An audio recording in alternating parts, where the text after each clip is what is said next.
Hello everyone, ये मेरा राखी vlog है जो कि मैं बहुत लेट पोस्ट कर रही हूँ क्योंकि मैं अब थोड़ा सा बिजी चल रही हूँ। थोड़ा क्या, काफ़ी ज़्यादा।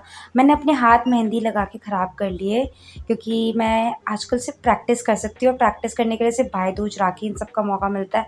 मैंने अपने भाई को भी नहीं छोड़ा, उसके हाथ पे अपना और अपनी बहन का नाम लिखा। एंड उसे लिखवाना पड़ा क्योंकि छोटा भाई है यार, करवाना पड़ता है।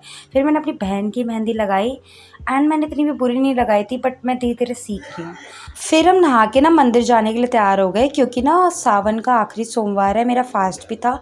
मेरे घर में बाकियों का फास्ट नहीं था, मेरा फास्ट था, मेरे पापा का था मंडे का। फिर हम मंदिर गए, हमने वहाँ जाके पूजा करी। इस बार राखी का मुहूर्त ना 1:30 के बाद का था, तो पूजा करने के बाद जब हम घर गए तो मेरे भाई बहनों ने मेरी मंगाई हुई चॉकलेट मेरे पीछे से खाने की कोशिश करी, लेकिन उन्होंने मेरे लिए पीस छोड़ दिया। मुझे बहुत गुस्सा आया और फिर मेरे सामने ही बर्फ़ी खा रहे हैं। बट मेरी मम्मी ने मेरे को जूस दिया। फिर हम रेडी वेडी हुए राखी के लिए। मैंने अपने भाई को राखी बांधी, फ़ोटोज़ क्लिक करी, स्नैप बनाई, यही सब करके मैंने अपना टाइम बिताया। एंड मेरे भाई ने मुझे घंटा कुछ नहीं दिया, लेकिन फिर मेरी मम्मी ने मुझे राखी बांधी भी, जो मेरी बुआ से आई थी। फिर हमने कज़न्स को वीडियो कॉल किया एंड मेरे कज़न का कॉल आया। पापा में हमारे इंडियन फादर्स के फेवरेट आउटफिट में है। और फिर मैंने जाके राखी ली क्योंकि एक सडन प्लान बन गया था कज़न्स के यहाँ जाने का। हर साल हम जाते हैं नहीं, बट मैं बड़ी एक्साइटेड थी, लेकिन मुझे बहुत थकान हो रही थी।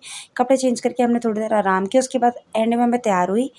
एंड फिर मैं सोच रही मैं कौन से इयररिंग्स पहनूँ, ये वाले या ये वाले। बट मुझे यही वाले ज़्यादा अच्छे लगे थे। बट कोई फ़ायदा नहीं हुआ क्योंकि एट एंड इतनी गर्मी थी बाहर, इतना ट्रैफिक था। जब मैं उनके यहाँ पहुँची थी तो मुझे याद भी नहीं मैंने इयररिंग पहने थे कि नहीं। चप्पल मुझे मेरी बहुत प्यारी लगी थी। फिर हम निकल गए थे अपने कज़न्स के यहाँ के लिए। बन के तो ठीक ठाक गए थे, पहुँचे हम बहुत ज़्यादा थक गए थे और मेरे भाई बहनों ने खा भी लिया था। और फिर क्योंकि रात ही हो गई थी यार, रात होने वाली थी।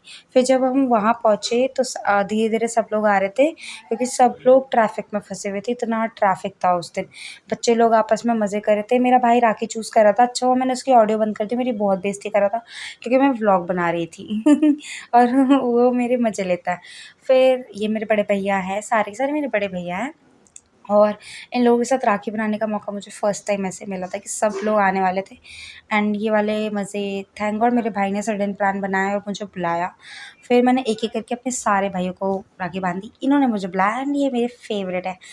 फिर हमने एक-एक करके सबको राखी बांधी, खाया-पिया, मज़े करे, बातें-वातें करी। इस बार हमने उतना एन्जॉय नहीं करा क्योंकि नेक्स्ट डे ऑफ़िस था, सब थके हुए थे ट्रैफ़िक से आके।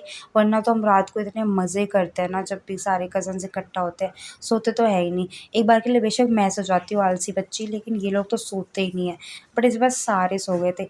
फिर मैंने सबको राखी-वाखी बाँधा एंड मैं साथ वाले घर में मेरे और कज़न थे, फिर उनके यहाँ पे भी हम गए।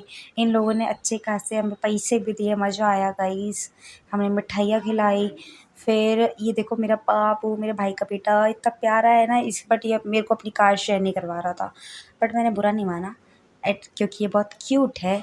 फिर ये मेरे भाई जिनका वो बेबी है, मैंने उनको भी राखी बांधी। बच्चे के साथ मज़े-वज़े करे, फिर रात को खाया पिया, सो गए। इसके साथ खेलने में इतना मज़ा आया था ना, प्यारा बेबी है। Bye guys.